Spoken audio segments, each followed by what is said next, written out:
Okay, on to the program. The quest to shift our civilization onto an equitable and life-affirming path will take generations. As Chief Oren Lyons of the Haudenosaunee Six Nations, Iroquois Six Nations, has often counseled us here at Bioneers, raise up your leaders. Young people are always at the forefront of social change movements, bringing vitalizing creativity, innovation, and legs. More than ever before, we need intergenerational partnerships to envision and to realize a restored world. Xiuhtezcatl Martinez is a force of nature as a young leader. Absolutely. He was so precocious in his activism that you have to wonder if some planetary mind, knowing time is short and the situation dire, was experimenting with speeding up evolution to offer us a new breed of Earth warriors ready to rock as soon as they could walk. Xiuhtezcatl was raised in his father's Aztec tradition with deep reverence for sacred nature. When at age 6 he saw Leonardo DiCaprio's film The 11th Hour about the global ecological crisis, he wept uncontrollably for 45 minutes. Then his father reassured him that he was going to travel a very important path to set things right for future generations. Since then, Xiuhtezcatl has occupied the front lines of climate leadership. He campaigned first in his hometown of Boulder, Colorado, to eliminate pesticides from parks, charge for plastic bags, and put a moratorium on fracking. He co-founded a local chapter of Earth Guardians, which was started by a first generation in 1993, and it has mushroomed since he joined from 5 crews to over 2,000 youth activist crews in nearly 40 countries on 6 continents. Amazing. In the ensuing decades, his activism has taken him to schools, frontline protests, to the halls of Congress, the United Nations, and global climate summits. He joined the youth plaintiffs from all 50 states in the landmark public trust litigation that's going on right now, suing the US government and states for failing to protect the atmosphere for future generations.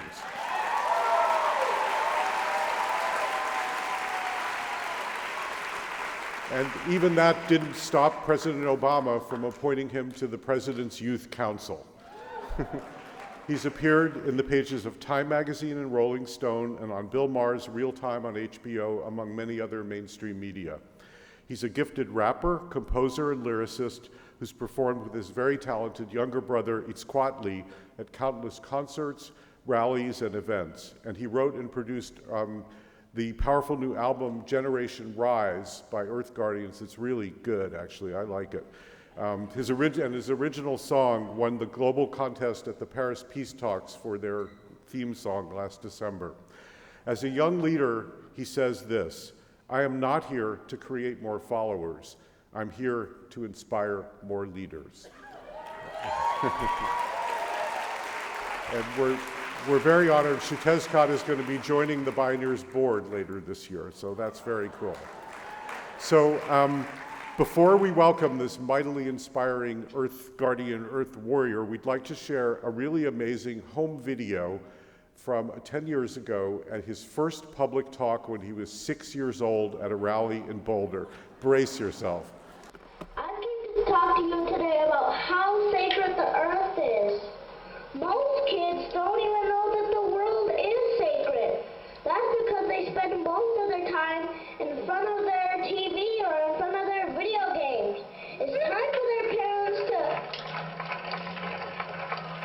get them out of the house and show them that the Mother Earth is a sacred thing. Show them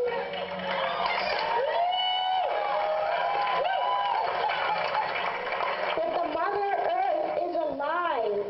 It is a beautiful living thing. And if the parents don't do this, we may not have a chance. When I was 5 years old, I wanted to go to all the factories and shut them down with my little brother.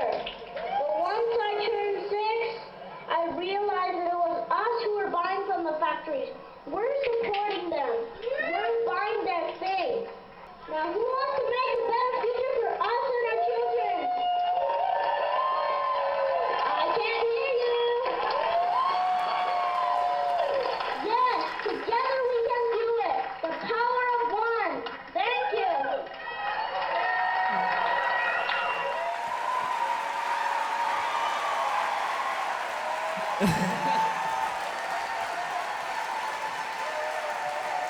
What's up, Pioneers? Yeah, for real though, they snuck up with me on that one. I feel like I peaked when I was 6. Mad throwback. How's everyone feeling today? Yeah, that's what's up. I'm very honored to be here. Honored to be on the board of Pioneers.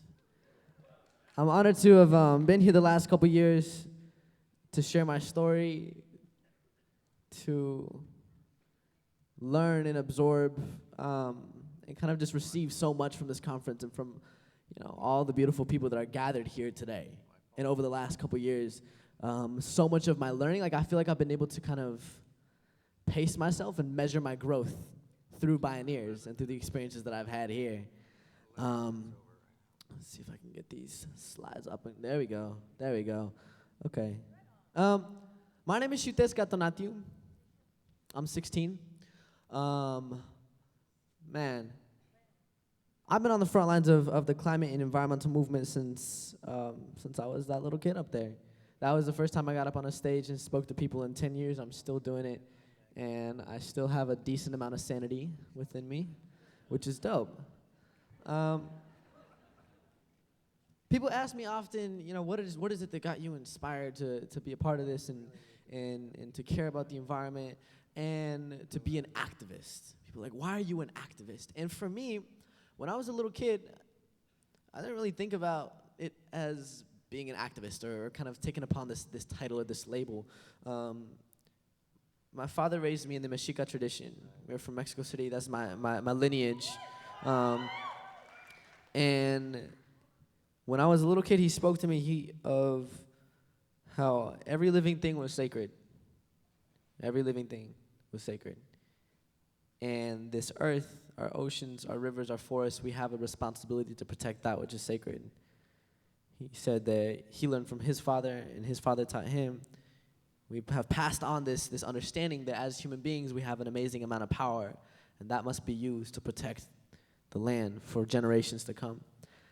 And so for me, I was like, well, it's my human duty to be a warrior for the earth, to protect the sacred, to stand for what I believe in.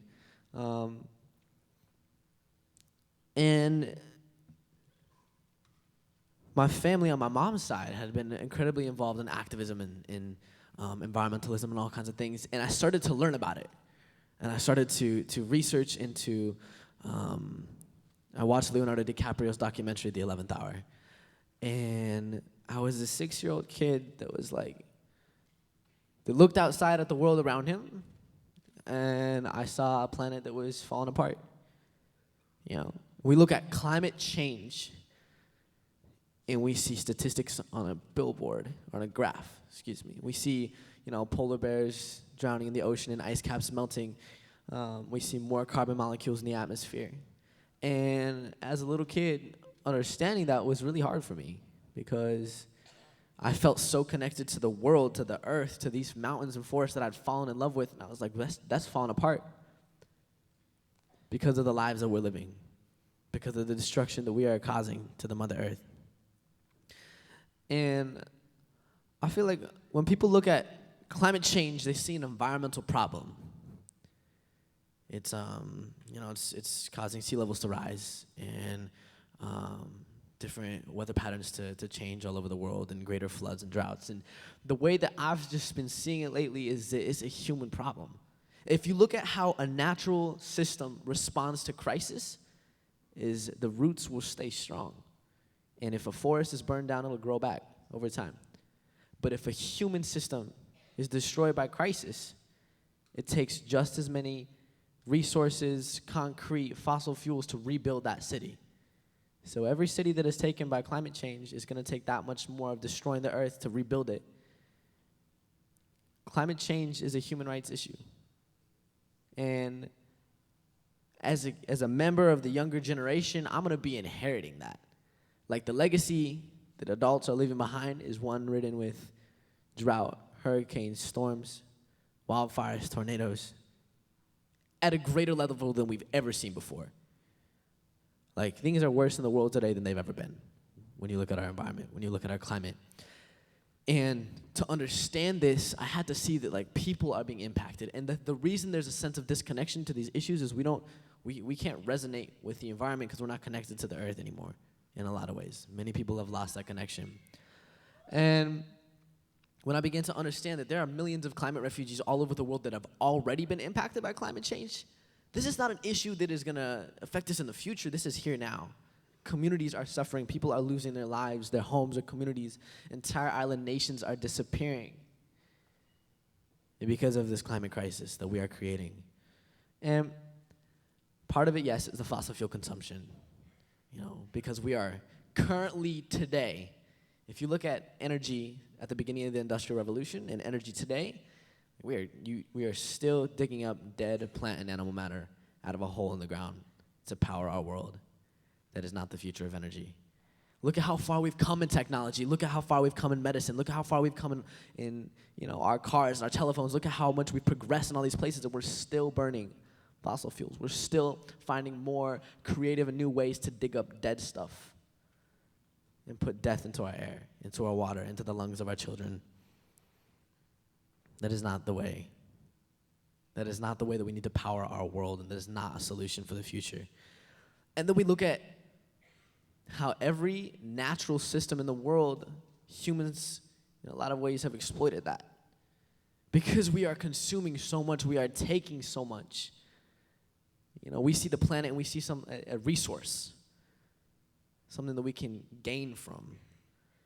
And when I was growing up, since I could walk, I've been dancing my traditional dances. Since I could speak, I've been learning my language. You should hear me try to learn how to say my own name.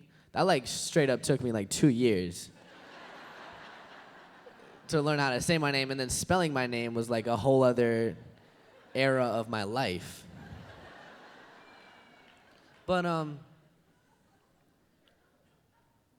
the way that I grew up was we got to give back to the earth everything that we take through prayer, through ceremony, through dances, through songs. Our connection to our culture is our connection to the land. And regardless of whether we're indigenous or not, or the color of our skin, or the God that we believe in, we're all indigenous to this earth. And that's something that we share that. And that is a human thing that connects each and every one of us. That is undeniable. We all come from the same earth. We drink the same water. We breathe the same air. And we got one planet. And I think the biggest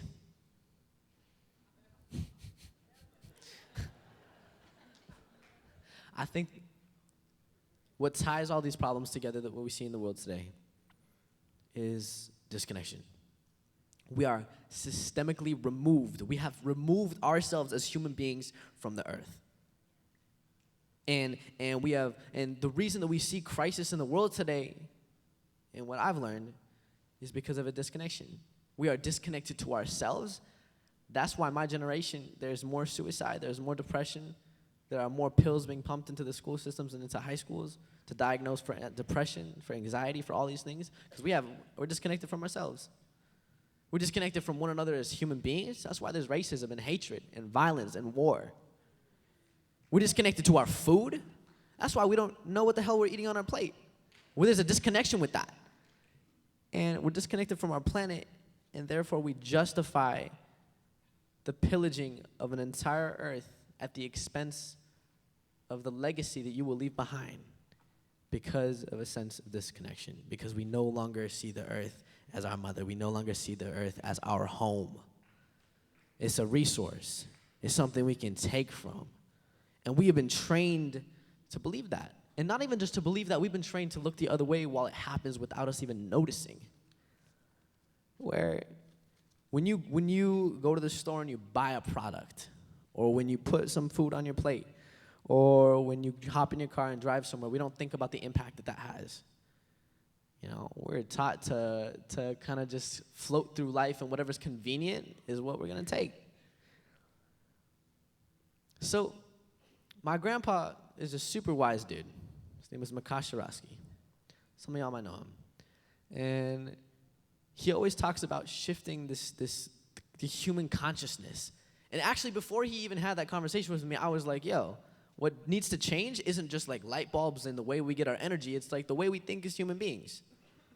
What I gotta shift is the way that we see ourselves in relationship to this earth. And people are like, oh, what are the solutions? You know, how do you fix the world? And I'm just like, damn, you know, I'm 16. I'm trying to figure it out too.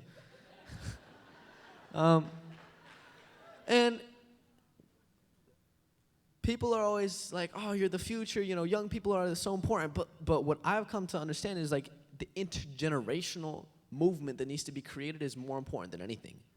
Because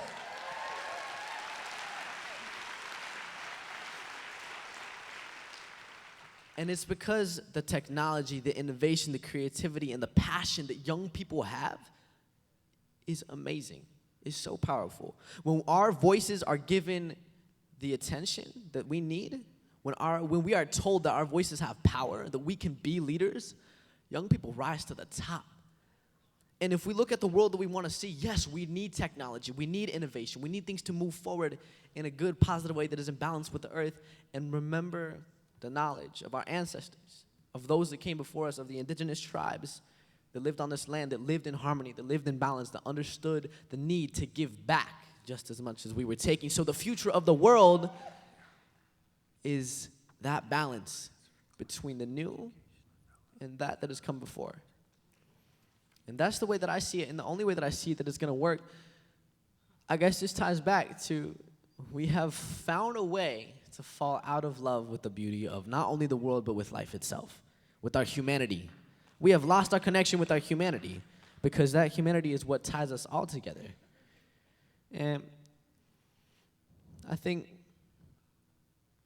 to understand the change that needs to happen, we have to look towards the solutions. And media just bombards us with the problems. Like everywhere that I look on social media, on Facebook, and I don't even watch the news anymore because I can't. It's all the bad stuff that's happening. And what happened to the solutions?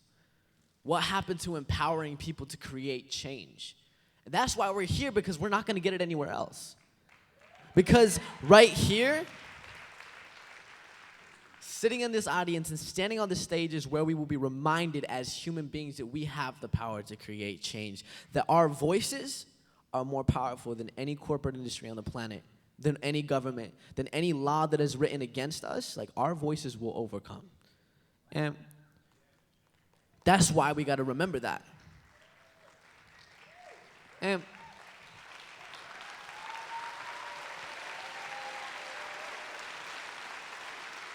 people have power. People have power. And the indigenous peoples of these lands have, I feel like, been, well, I guess first off, just leaving a little prayer to this land that we're on right now, giving thanks for every breath that we take of this air, every step we take on this land, because it is not our own. Honoring the people that came here before us. And if we look at the movements that have been created in the last few years, inspired by the indigenous men and women at the forefront of these issues, we will see those examples of people creating change. If you look at what happened with the Keystone XL pipeline, Obama did not stop the pipeline. Sure, he signed the papers and he said no, but it was because of the pressure put on by the frontlines indigenous communities in Canada, fighting the tar sands, fighting this pipeline all across the country, because of the solidarity that we felt all over this country, where people were demanding, were saying that we will not allow you to exploit our lands as you have throughout history. We are ending this historic pattern of exploiting our land for the benefit of your people, not even your people, for the benefit of the profit that a fossil fuel industry makes off of the suffering of people, of all people. And if you look at what's happening at Standing Rock, okay, make some noise for our brothers and sisters on the front lines.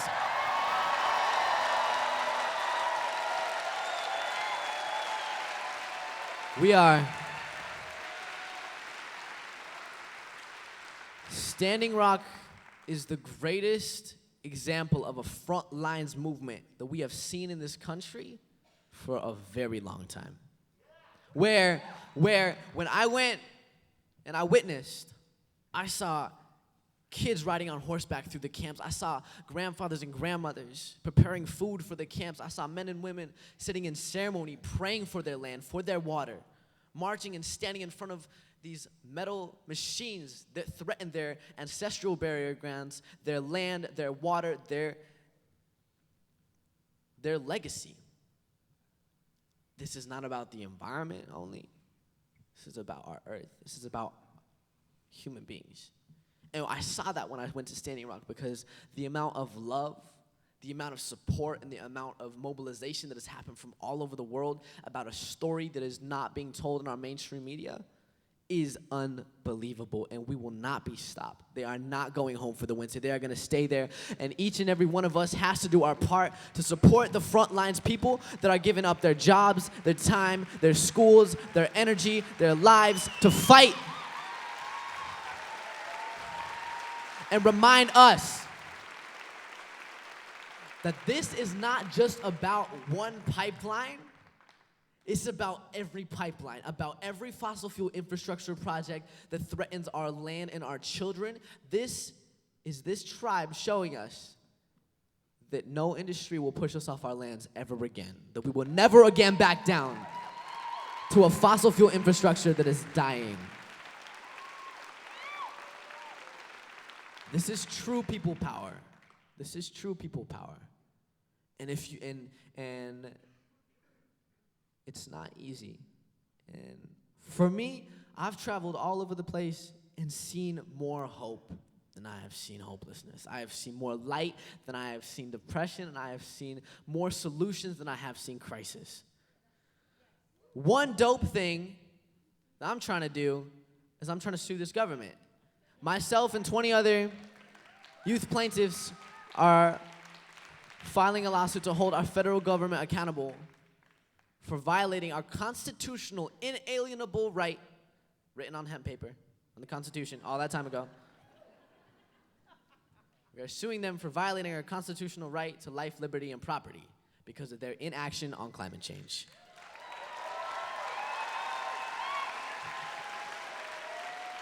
And these are 21 of the most incredible young people I've met. The youngest is 8 years old. His name is Levi. He's that tall and has the best hair of any little kid I've ever met. And these are young people with stories that have a stake in this world. Where when you ask yourself, why are you doing this? Why are you a part of this movement? It's about future generations. When we ask ourselves what it is that we are fighting for, you look into the eyes of those that you love. You look at the things in life that have made you fall in love with this world. From the scenery, to the mountains, to the silence of being in nature, to family, to damn good food. Like, that is what we are fighting for. And if you look at the movement that has been built all over the world, I've witnessed it grow from the ground up, where I've seen, when I was 9, I got together with 13 of my friends or so, and we got pesticides out of our parks. And we called ourselves the Earth Guardians. And now there are hundreds of thousands of young people all over the world that are rising up as Earth Guardians in communities all over the place to defend their land, to create the solutions, to use their passion, to use their voice, to use the things that they love and fight to protect that. By starting in local communities and creating small action with the global family to make change that will last forever. And when people ask me, what is your end goal? I'm like, holy crap, that is not an easy question. But when people ask me, like, what is your end goal with all this work? My end goal is to do my part to uplift a generation so that every generation to come after mine knows the power that young people have to use their voice, to uplift and give this generation the tools so that any community in the world can fight off any industry that comes at them because of the power we know that we have with our voice, with our passion, and an understanding that we are going to define the legacy that we leave on for future generations. So,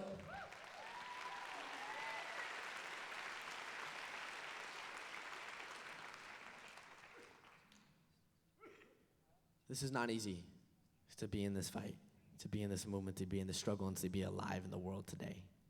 It's not easy. And I, of all people, understand that sometimes you're going to get depressed and hopeless about these issues. I've been there. I've been there.